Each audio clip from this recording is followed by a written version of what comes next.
Assalamualaikum, salam sejahtera dan selamat kembali semula ke channel Abang. Terima kasih sangat-sangat sudi dengarkan semua cerita yang Abang sampaikan, pengalaman daripada ramai orang untuk kita jadikan hiburan pada masa yang sama, buat iktibar untuk Abang dan juga untuk semua.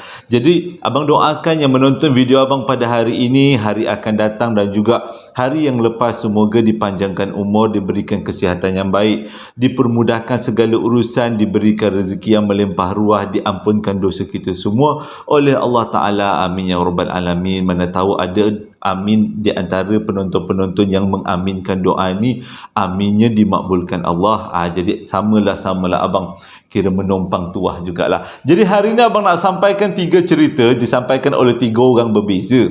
Cuma ketiga-tiga cerita ni boleh kata cerita pertama berat, cerita kedua berat, cerita ketiga agak kelakar sikit. Tapi nanti abang akan ceritakan. Cuma cerita yang ketiga tu kelakar dia sebab ada kaitan dengan hantu Jepun. Jadi tanpa membuang masa, abang akan mulakan dengan cerita yang pertama. Jom kita teruskan dengan cerita yang pertama. Cerita yang pertama ni berlaku dekat Negeri Sembilan. Kalau tak silap abang, lebih kurang tahun 1960-an. Dia sebenarnya yang bagi cerita ni adalah seorang lelaki, tapi abang gunakan nama lain. Nama yang abang gunakan kali ini adalah nama Cai. Cai cerita kat abang, ini adalah bukan cerita dia, bukan cerita bapak dia, tapi cerita arwah datuk dia.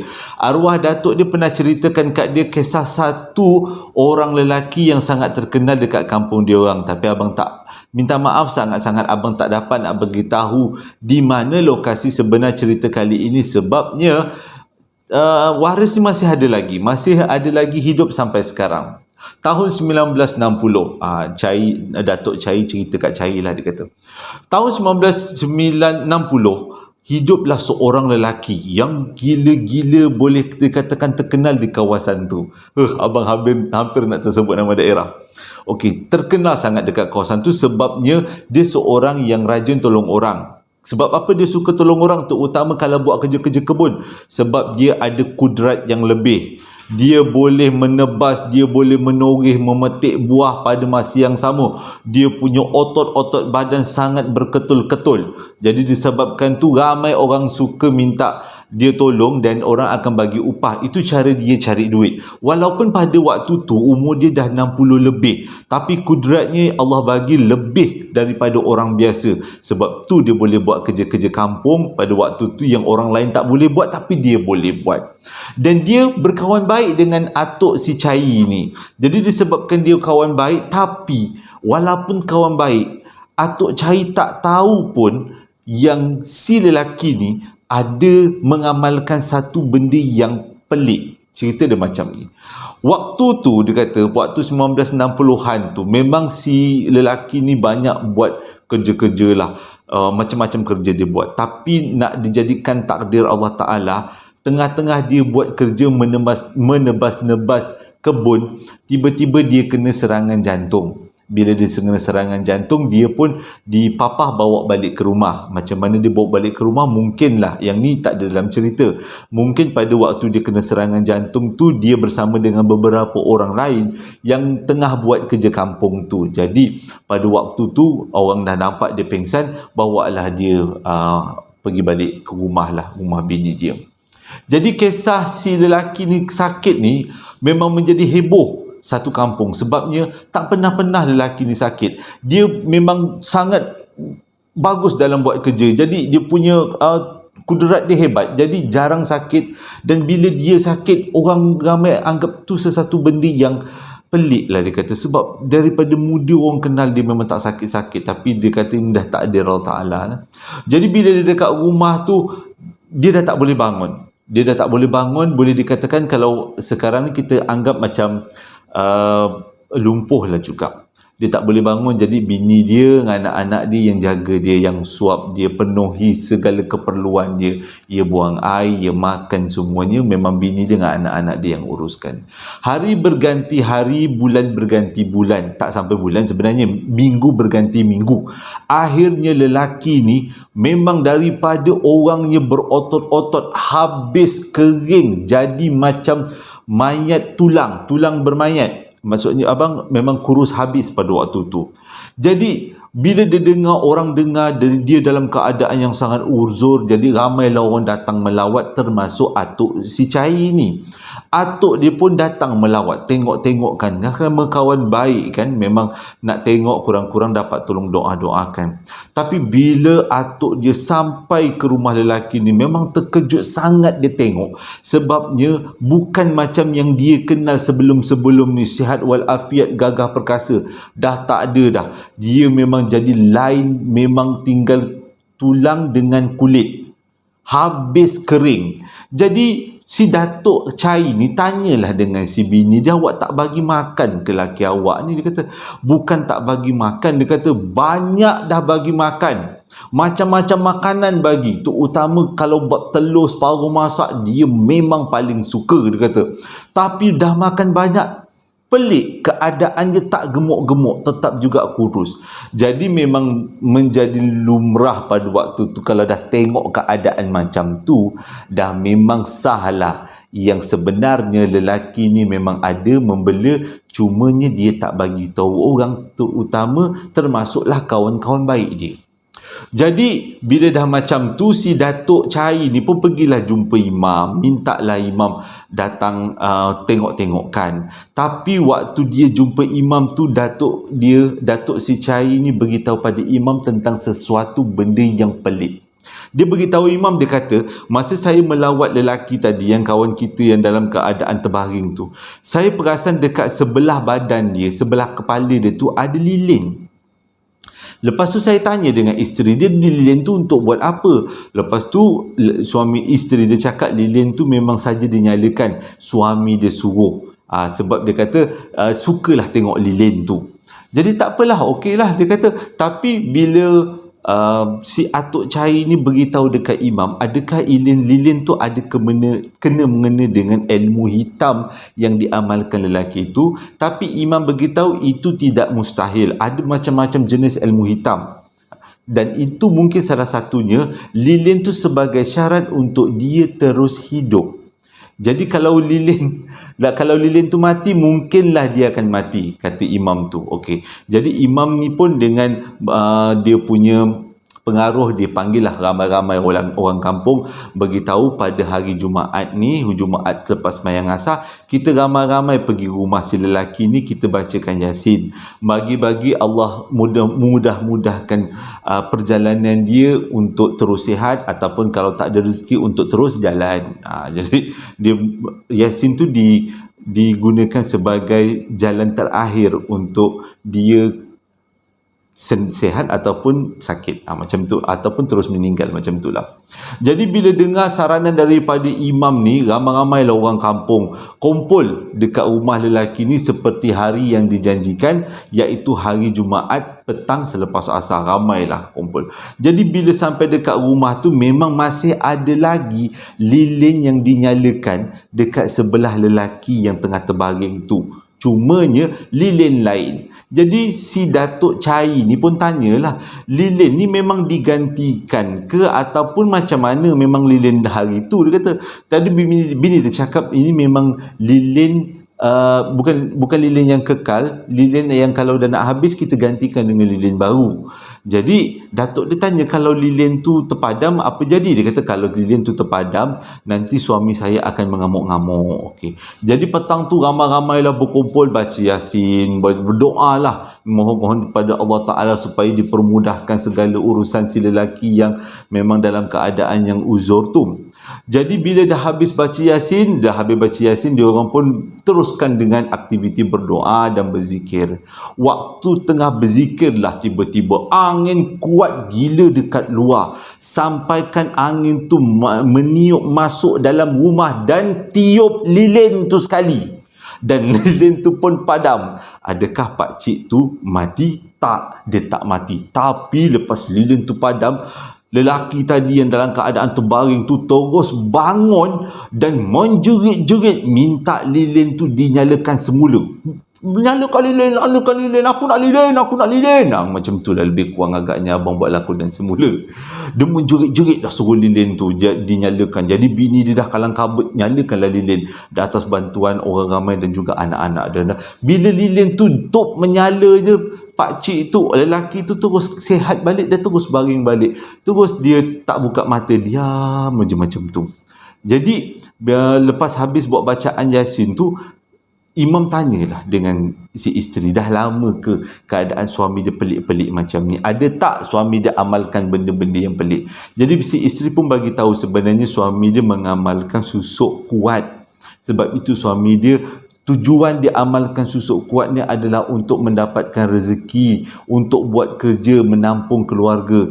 Tapi amaran walaupun kita tujuannya baik, tapi jangan buat kurafat-kurafat macam ni, berdosa tau.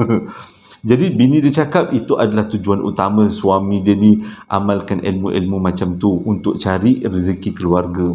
Jadi imam pun bagi satu cadangan, apa kata kalau kami imam dan juga jemaah-jemaah lain, orang-orang kampung, kita buat sesuatu supaya suami dia boleh terus cepat meninggal. Jadi dalam keadaan sedih-sedih, bini pun bagi tahulah, boleh aja, dia kata, sebab dia dah tak sanggup tengok suami dia. Lepas tu dia kata dia sebenarnya memang dah buat beberapa usaha waktu suami dia sakit. Caranya adalah dia tutup lilin tu, dia tak nyalakan lilin tu. Tapi walaupun tak nyalakan lilin tu, suami dia pada waktu tu malam, dia kata dia tutup lilin tu pada waktu malam. Semalam-malaman suami dia menangis-nangis, menjerit-jerit minta lilin tu dinyalakan. Sampaikan bini dia cakap, kalau awak nak nyalakan lilin sendiri, pergilah bangun nyalakan. Bini dia paksa macam tu. Tapi laki tu tak boleh bangun, dia cuma boleh menjerit-jerit je supaya lilin tu dihidupkan semula. Okey, jadi bila dengar saranan daripada imam tu, cadangan daripada imam tu, seronoklah, bukanlah seronok, tapi maksudnya jumpalah jalan keluar. Bini dia cakap selama dia dah tak tahu nak buat apa, bila imam bagi cadangan macam tu, jumpalah jalan keluar. Jadi pada hari yang sama Jumaat, dia berkat pada hari Jumaat lah, mohon-mohon pada Allah Ta'ala kan. Jadi orang kampung diarahkan imam termasuk atuk kepada si cai ni untuk buka bumbung. Itu memang menjadi kebiasaan kalau orang yang tak meninggal-meninggal dengan tinggal kulit dengan tulang kurus gila, lepas tu makan pula banyak, memang tak payah cakap banyak, kita buka lah bumbung. Ada juga yang tanya dengan abang, kenapa kena buka bumbung? Abang pun tak tahu. Mungkin itu salah satu petua untuk memudahkan perjalanan roh tu naik ke atas. Itu mungkin, abang pun agak-agak aja. Okey, tapi kalau siapa yang tahu boleh beritahu tau. Jadi bumbung pun dibuka lah. Bila bumbung dibuka, dengan takdir Allah Ta'ala, pukul 10 malam lelaki tadi pun meninggal dunia. Jadi lelaki itu meninggal dunia, orang-orang kampung pun tak balik lah, silih berganti untuk menjaga jenazah. Malam tu tak jadi apa-apa, okey je. Dan esok pagi majlis pengkebumian pun dilakukan. Tapi sebelum majlis pengkebumian tu dilakukan, macam-macam peristiwa yang terjadi pada jenazah yang buatkan orang kampung mula dah bercakap-cakap. Biasalah kan, kita kalau jiran tetangga tengok jenazah pelik sikit, mulalah rasa macam nak nanya-nanya, itu kenapa tu, banyak dosa lah tu, macam tu lah.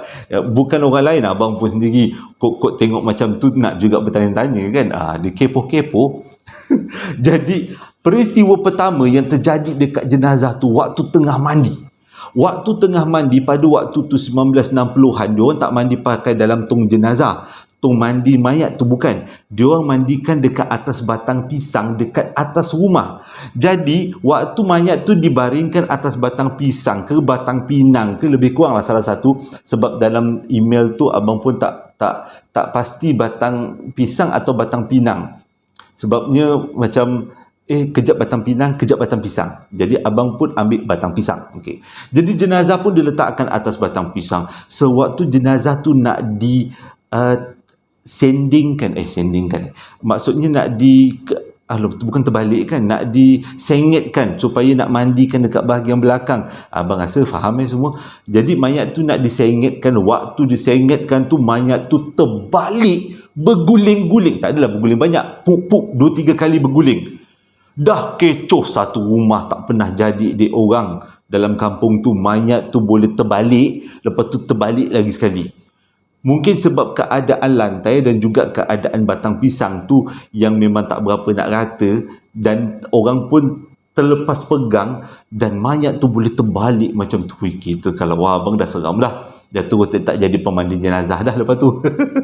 Jadi itu peristiwa pertama. Peristiwa kedua, waktu nak bawa jenazah pergi ke kubur, Waktu orang tengah pikul keranda, ada pula di antara yang tukang pikul tu tersadung bila terlanggar akar kayu.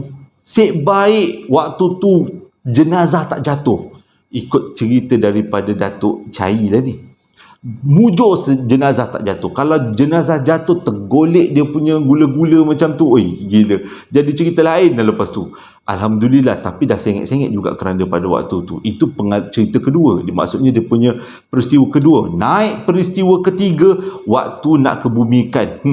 Tak muat dalam liang lahat. Beberapa kali mayat tu diangkat keluar daripada liang lahat, nak dibesarkan liang lahat. Tapi waktu tu imam dah mulalah suruh orang ramai baca Fatihah. Moga-moga dipermudahkan urusan si lelaki tadi. Alhamdulillah, selepas ramai-ramai baca doa, baca Fatihah, mayat pun dapat dimasukkan ke dalam liang lahat dan dikebumikan pada pagi Sabtu. Jadi semua orang pun balik. Malam tu dia orang nak buat kenduri kendara. Okey, nak buat kenduri kendara untuk doa selamat kepada almarhum. Jadi sepanjang kenduri kendara tu tak adalah masalah. Masalah timbul pada malam tu. Waktu tu saudara mara ada dekat dalam rumah tu, termasuk isteri arwah, anak-anak arwah dan adik-beradik isteri, adik-beradik suami, adik-beradik si arwah ada dekat dalam rumah tu. Tengah-tengah lebih kurang pukul 2 pagi, tiba-tiba salah seorang daripada sedara mara bangun nak terkencing, nak pergi ke tandas, nak kencing ke nak berak macam itulah, nak pergi ke tandas belakang. Jadi dia pun kejutlah lagi seorang. Jadi dah berdua. Dua-dua ni boleh dikatakan umur lebih kurang 40-an. Diorang pun berjalanlah ke dapur, nak turun ke luar daripada rumah, nak pergi ke tandas belakang. Tiba-tiba dia nampak si isteri arwah tengah suapkan arwah. Maksudnya dengan kata lain, arwah tu balik. Dia balik rumah nak makan. Waktu tu memang menjeritlah dua orang tu bila tengok orang yang meninggal dikebumikan siang tadi. Bangun makan pula bininya duk menyuap macam tu. Menjerit. Bila menjerit satu rumah bangun. Bila satu rumah bangun, orang pun bertanya-tanya lah, saudara mara semua bertanya ada apa masalahnya ni. Rupa-rupanya orang pun desaklah isteri dia apa yang sebenarnya berlaku. Jadi lepas dia desak-desak, akhirnya si isteri cerita, suami dia pesan selama 44 hari selepas dia meninggal, kalau suatu hari nanti dia meninggal, kita buat dialog. Mah, dia kata, kalau abang meninggal mah dalam 44 hari, nanti abang balik tahu, abang nak makan. Dia kata, mah buka pintu, kalau abang ketuk 3 kali, mah buka pintu, tapi abang tak boleh makan sendiri. Mah kena suapkan abang boleh. Jadi kasih sayang seorang isteri, dia pun iakan ajalah yang suami dia cakapkan, yang suami dia minta. Tapi si isteri ni mungkin dia tak tahu ke apa ke, yang dia balik tu bukanlah roh suami dia, melainkan ilmu suami dia yang balik sebenarnya.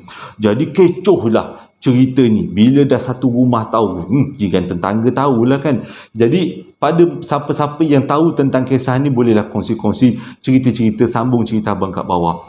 Jadi bila bini dia cakap suami dia pesan macam tu, kecoh, terpaksa minta tolong daripada pihak imam, daripada orang alim-alim macam mana nak selesaikan masalah ni. Dan masalah ni dapat diselesaikan bila imam buat cadangan selama 44 hari tetap ada bacaan Yasin, tetap ada kenduri dekat rumah si almarhum, dan orang kampung akan berjaga, bergila-gila duduk berjaga dekat rumah tu untuk mengelakkan daripada benda tu balik. Sebab itu bukan roh, tapi itu adalah makhluk ilmu dia. Jadi selepas dibuat tindakan macam tu, akhirnya semuanya selesai, tak ada masalah. Tapi itulah yang pelik, ilmu berdasarkan lilin kan. Abang pun first time dengan ilmu lilin ya. Mungkin dulu-dulu dia buat perjanjian dengan hantu lilin ke mungkin. Okey, itu adalah tamat cerita yang pertama. Cerita kedua pula disampaikan oleh seorang lelaki melalui panggilan telefon. Kita calling-calling lah. Cumanya abang gunakan nama lain iaitu Dol Keropok. Unik nama ni. Tapi abang tak adalah guna sampai keropoknya. Abang guna Dolnya aja. Dol cerita dekat abang berlaku pada tahun 2000, pengalaman dia waktu di kolam pancing. Waktu tu dia masih lagi bujang dekat negeri Pahang, cuma tak boleh nak beritahu dekat daerah mana sebab mengikut kata Dol, kat Pahang tak banyak sangat kolam memancing dekat daerah dia. Jadi kalau abang beritahu nama daerah, contoh Temerloh. Jadi bila abang beritahu dekat Temerloh ni, nanti orang takut dapat detect kolam pancing tu, nanti orang tak nak datang pula kolam pancing tu. Cerita dia macam ni tahun 2000. Waktu tu Dol kata dia memang rancak gila memancing kolam, terutama kalau kolam pancing tu kolam baru. Bila kolam baru banyak ikan-ikan yang hebat-hebat, yang besar-besar, yang gemuk-gemuk ikannya. Kalau dipancing memang sedap lah kan.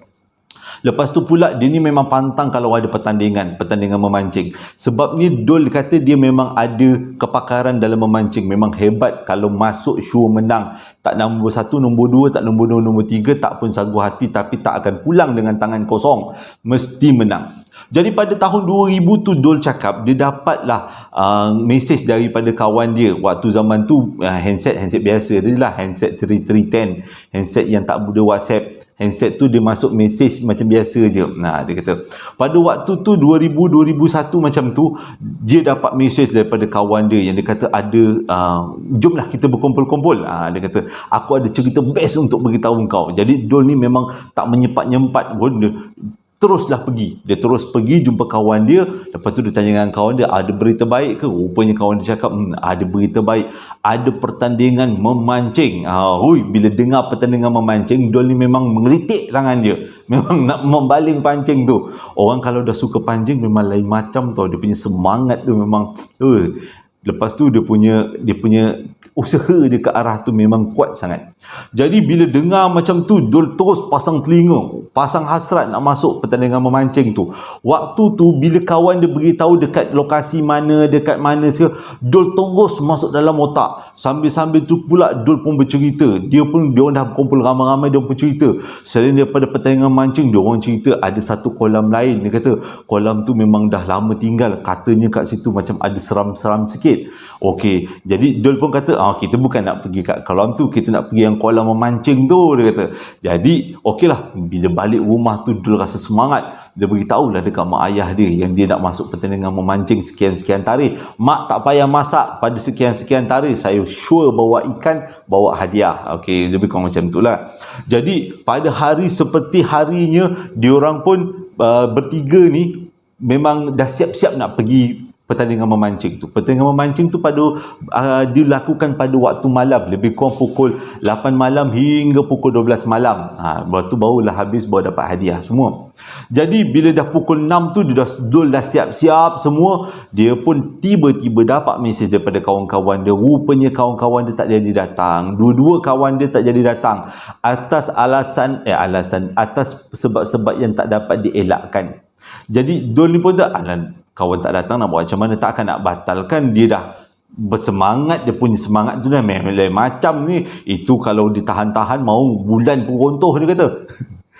Itu abang tambah Jadi dia kata tak apalah, kalau kawan-kawan tak nak ikut, dia boleh pergi. Dia pergi seorang. Jadi dia pun start motor lebih kurang pukul 7 tu, 7 lebih tu, lepas maghrib tu, lepas main maghrib tu, dia terus sampai ke kolam yang dikatakan ada pertandingan memancing. Bila sampai, tengok orang dah mula mengisi ruang-ruang kosong kat tempat mancing tu. Masing-masing bawa joran, lampu mengelip-ngelip sekitar lampu dipasang menerangi sekitar kolam. Waktu tu dah gelap-gelap jugalah, dah lebih kurang lepas maghrib.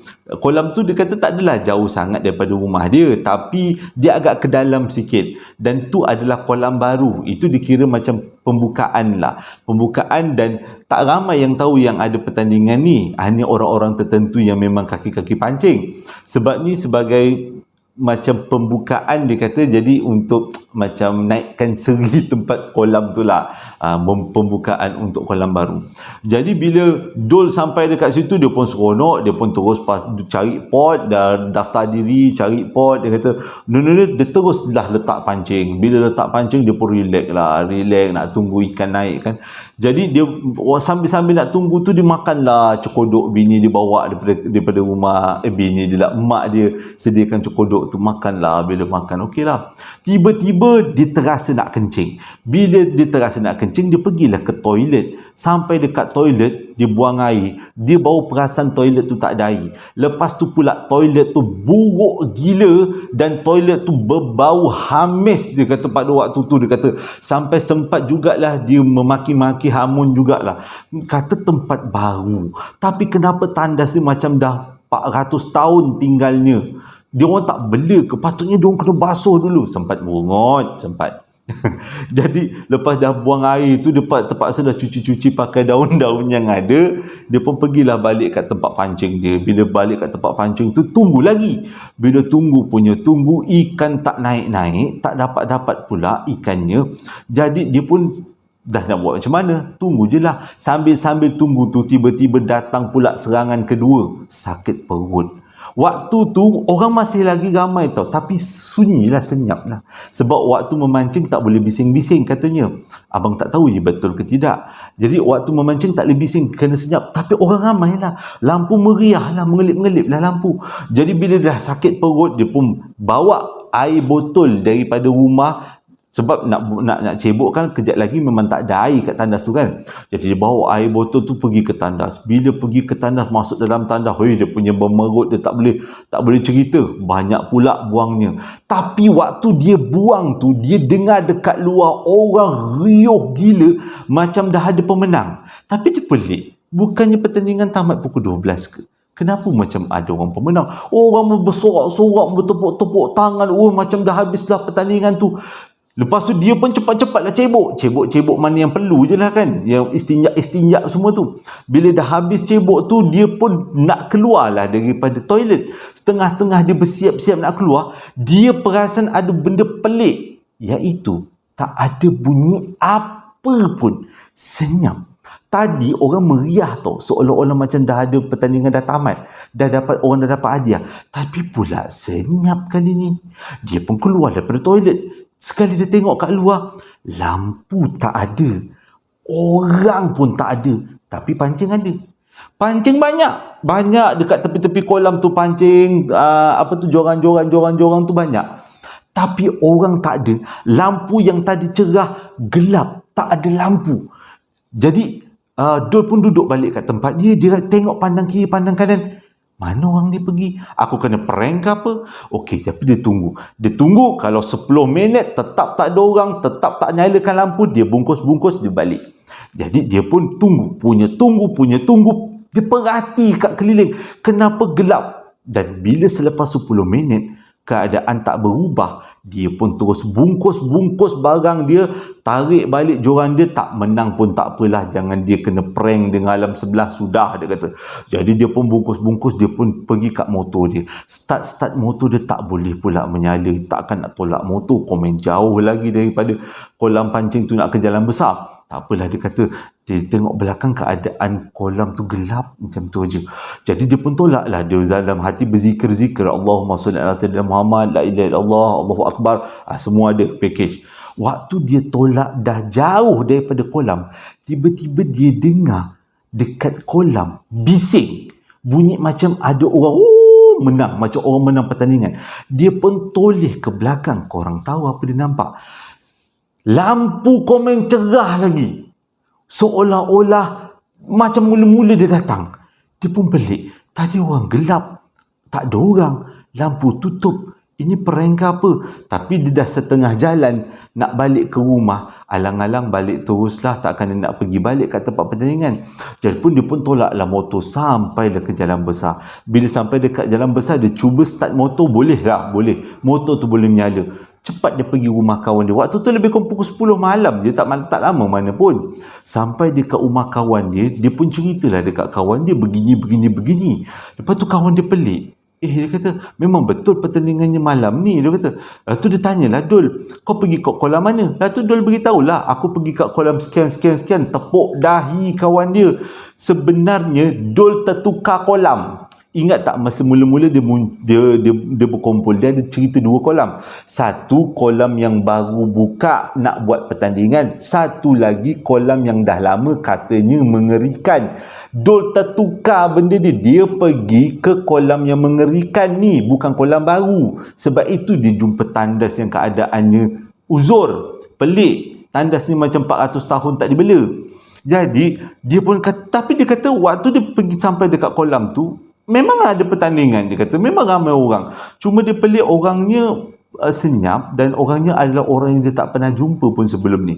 Selalunya kalau kaki-kaki pancing, walaupun dalam satu daerah, dia akan berjumpa dengan orang yang sama kan, tapi dia kata dia tak pernah tengok orang-orang ni. Jadi dia kata macam jangan-jangan dia termasuk ke kolam pancing sebelah. Jadi dia kata sejak daripada tu, kalau ada pertandingan memancing, dia memang pastikan lokasinya untuk mengelakkan terjadi peristiwa sebelum tu. Di hari pertandingan, sehari sebelum, dia akan pergi ke kolam tu, dia tanya dengan toke kolam, ada tak pertandingan malam ni ataupun petang ni? Kalau toke tu kata ada, tu diingatlah kolam tu. Dia tak nak main tergejah-tergejah, dia takut terjadi benda yang sama. Walaupun dia tak berjumpa dengan benda yang pelik-pelik daripada dalam sebelah, gula-gula memancing ke, makcik rockers memancing ke, dia tak jumpa. Tapi seram juga kalau abang pun Okey, kita teruskan dengan cerita yang ketiga. Kali ni panjang juga kan abang cerita. Dah ke 30 minit dah ni. Okey. Cerita yang ketiga ni tak pula dia beritahu abang tahun berapa berlakunya, tapi cerita ni berlaku dekat Johor Bahru, disampaikan oleh seorang kakak melalui email. Abang letakkan namanya Kak Amy.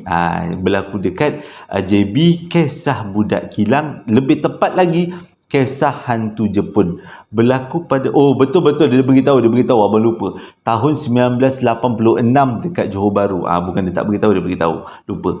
Jadi Kak Amy kata pada waktu tu dia baru remaja lagi, baru habis sekolah lah katanya. Lepas tu dia waktu tu dia dapatlah pelawa, kakak dia pelawa. Dia kata, Mi, dia kata, kau datanglah rumah akak, duduk rumah akak. Dia kata rumah akak dia dekat Johor Bahru tau, dekat kampung, ada satu kampung, tapi abang lupa nama kampung apa. Kampung hari tu Kampung Batu 1 kan. Tapi kalau kali ni abang kalau tak silap, nama kampung ni Kampung Seri Paya dekat Johor Bahru. Kisah ni dekat Seri Paya, Kisah Hantu Jepun. Kalau siapa-siapa tahu bolehlah kongsi-kongsi dengan abang. Dia kata pada waktu tu, dia kata kakak dia pun pelawa lah, dia duduk rumah kakak dia. Sebab kakak dia kata dekat kawasan ni memang banyak kilang. Jadi dia ajak adik dia Kak Amy duduk situ, dan Kak Amy boleh pilih mana-mana kilang dia nak kerja. Semuanya memang perlukan pekerja pada waktu tu lah. Jadi bila dapat pelawa daripada kakak dia, Kak Amy ni pun tak tangguh-tangguh lagi, tak fikir dua kali, terus dia minta izin dengan mak ayah dia, pergi ke Johor Bahru duduk rumah kakak dia. Jadi bila duduk rumah kakak dia ni, dia pun atas pertolongan kakak dia, dia dapatlah kerja dekat satu kilang di atas bukit dekat dengan kampung tu sendiri, dia kata. Jadi nak pergi ke kilang tu memang tak jauh, jalan kaki, tak perlu naik bas, tak perlu naik kereta, motor ke, memang jalan kaki je dah sampai dekat kilang. Serenang lah kan, rumah dah ada orang sediakan, tempat kerja tak berapa jauh. Kak Amy cakap dia bersyukur sangat-sangat lah, dia kumpul duit je lah untuk masa depan dia. Jadi dia kata waktu dia sampai dekat situ, dia kata okey je, aman damai. Tapi pada satu hari, waktu tu dia kata dia tak kerja, hari Sabtu ke hari Ahad macam tu, mungkin hari Sabtu. Dia kata waktu tu dia tak kerja, tiba-tiba datanglah makcik jiran sebelah. Makcik jiran sebelah terus terus datang rumah dia, ketuk pintu. Lepas tu kakak dia buka lah. Kakak dia tanya, dia kata, Cik Leha, apa hal? Dia kata. Lepas tu kata, Mah, kau dengar tak? Nama kakak sulung kepada Kak Amy ni Asma. Mah, kau dengar tak? Kampung kita ni memang dah dilanda hantu Jepun, dia kata. Lepas tu Kak Mah tanyalah, macam mana akak tahu? Lepas tu dia ceritalah, kau tengok tu dekat luar tu, dia tengah kecoh tu. Tu kenapa? Kak dia kata, tu ada lelaki tu, diingat malam tadi dia bangun, dia tidur kat rumah. Tapi bila dia sedar esok paginya, dia nak bangun subuh, rupanya dia dekat ada dalam semak depan rumah dia. Jadi dia ingat bini dia yang buat. bini dia yang angkat dia, bini dia dengan anak-anak angkat letak si suami dekat dalam semak. Dia tuduh bini dia macam tu. Jadi kecoh lah, dia kata, oh iya ke kak, dia kata, itu peristiwa yang hari ni kakak cakap. Kalau peristiwa 2 hari lepas, ada seorang lelaki dekat hujung jalan sana, dia bangun tidur, tiba-tiba ada dekat tepi longkang, dia kata. Oh kecoh, dia kata. Jadi bila Kak Leha tu cerita pada kakak Amy ni tentang hantu Jepun tu, bila jadi macam satu benda yang menakutkan jugalah. Jadi pada malam tu bila dah ada 2 peristiwa tu, kebanyakan orang kampung situ memang lebih berhati-hati. Jadi malam tu kakak Amy tu pesan dekat suami, dekat anak dia, dekat Kak Amy sekali, sebelum tidur cuci kaki, baca Al-Fatihah, baca zikir-zikir untuk mengelakkan kita malam tadi diangkut oleh hantu Jepun dan diletakkan ke mana-mana. Jadi Kak Amy pun ingatlah pesan kakak dia, janganlah tinggalkan baca zikir-zikir tu. Jadi dia pun sebelum tidur dia zikir, takut juganya dia kata. Jadi bila dia zikir tu, bila esok pagi dia terjaga, kakak dia sekejut nak subuh. Lepas tu dia tengok, benda pertama yang dia tengok, aku dekat mana? Oh, masih lagi dekat atas katil, dekat rumah lah, taklah dia angkat. Jadi dia tengok, lepas tu kakak dia pun lepas kejut si Amy, dia kejut suami, kejut anak-anak. Siap kira anak-anak dia ni ada tak takut ada anak-anak dia yang kena angkut dengan hantu Jepun duduk dekat luar. Jadi bila dia kira anak-anak dia, alhamdulillah semua cukup. Jadi pun dia pun bangun tidur pun, Kak Amy pun pergilah kerja, siap-siap pergi kerja. Jadi balik daripada kerja tu kecoh lagi. Ada orang cerita malam tadi ada orang kena angkat lagi. Jadi dah rasa macam seram gila pada waktu tu, Kak Amy cakap. Jadi bila dia balik rumah, lepas siap-siap mandi semua, tiba-tiba kakak dia minta permintaan. Dia kata, Mi, dia kata, engkau boleh tak temankan anak angkat ni pergi pasar malam? Dia nak sangat pergi pasar malam, rindu agaknya, dia kata. Jadi Kak Amy cakap, dalam keadaan hantu Jepun berkeliaran, saya tak ada hati langsung nak teman anak buah saya nak pergi pasar malam. Tapi bila anak buah dah berguling-guling, memang macam kena histeria lagi teruk daripada hantu Jepun, cepat-cepatlah Kak Amy cakap, ayolah, jomlah ikut acik. Bising dia. Rupanya Kak Amy ni bukan temankan anak buah dia aja, anak buah dia dengan kawan-kawan anak buah dia. Jadi tak adalah takut sangat, dia orang bergerak ramai-ramai dalam satu kumpulan. Cuma Kak Amy tu yang paling besar lah. Jadi pergilah pasar malam tu. Balik daripada pasar malam tu, boleh pula budak-budak tu dengki dengan Kak Amy. Dia pergi menjerit, oh yang tu Jepun keluarlah. Bila dah macam tu, Kak Amy yang jenis tak berapa nak berani ni, memang berterabur dah lagi balik rumah. Terkekek-kekek budak tu gelak. Bila sampai dekat rumah, Kak Amy marah betul. Dia kata, lain kali jangan buat macam ni. Dia pesan ke anak buah dia, makcik tak nak kau buat macam ni, kau main-mainkan perasaan makcik rasa terhina. Tak adalah, itu tambahan abang je. Jadi bila dah macam tu, jadi bila dah kena marah macam tu, anak buah dia sedih lah, nangis. Bila nangis, ngadukan kat mak dia, atau mak dia marah lah, cakap, Mi janganlah macam tu, Amy, ni kau tahu budak ni jenis yang menangis ni, kau marah-marah tu. Kak Amy beritahu lah sebenarnya apa yang berlaku kan, ditakut-takutkannya. Jadi bila nak masuk tidur tu, anak buah dia pun minta maaf lah dekat Kak Amy. Sempat pula Kak Amy cakap, ni awal malam tadi, adik dengki makcik kan, cakap nah hantu Jepun, jangan kerap malam karang adik yang kena angkut dengan hantu Jepun bawa keluar. Nangis budak tu, oh janganlah cakap macam tu, dia takut. Okey, jadi pun dia orang pun tidur. Sebelum tidur sempat zikir, baca Asmaul Husna. Okey, bagus punya tidur. Bila dah tidur tu, lebih kurang pukul 6 pagi, kakak dia kejut untuk bangun subuh. Jadi Kak Amy pun bangun, oh masih lagi dekat atas katil, okeylah, bangun subuh. Tapi tengah-tengah dia dah terpisat-pisat mata nak bangun, tiba-tiba si kakak menjerit sebab salah seorang anak dia, iaitu yang Kak Amy teman malam tadi, hilang. Jadi satu rumah mencari mana anak dia. Dalam Kak Amy punya otak, sasar budak ni mesti dah kena angkat dengan hantu Jepun. Jadi dia pun tak fikir panjang, teruslah keluar rumah. Bila keluar rumah, rupanya tengok anak dia ada dekat tong sampah dekat depan rumah. Duk sedap memeluk waktu tu. Masih lagi matahari belum naik tau, mulai pukul 6. Nampak anak buah dia dekat situ. Cepat-cepat Kak Amy panggil, menjerit-jerit panggil abang ipar dia dengan kakak dia. Tengokkan anak dia ada duk terpeluk dekat tepi tong sampah depan rumah. Jadi bila kejut-kejut anak dia pun bangun, menangis tu anak dia. Anak dia cakap apa? Mak kalau dah tak suka saya tu, tak payahlah buang saya kat tong sampah. Jadi punyalah marah mak dia bercakap apa? Ni sebenarnya bukan mak buang. Ini mungkin mulut engkau malam tadi duk nakut-nakutkan makcik. Mendapat kau hantu terangkat kau sampai keluar ni. Jadi kisah ni memang famous pada waktu tu, kata Kak Amy. Dan benda tu berlalu begitu saja. Tiba-tiba dia hilang macam tu je. Mula-mula hangat-hangat, ada orang diangkat. Lama-lama dah tak ada orang nak angkat. Agaknya tentera Jepun tu dah boring kot. Dah boring dah untuk buat gurauan-gurauan kasar macam tu. Jadi siapa-siapa yang tahu tentang cerita hantu Jepun tu, bolehlah kongsi-kongsi dengan abang dekat ruangan komen.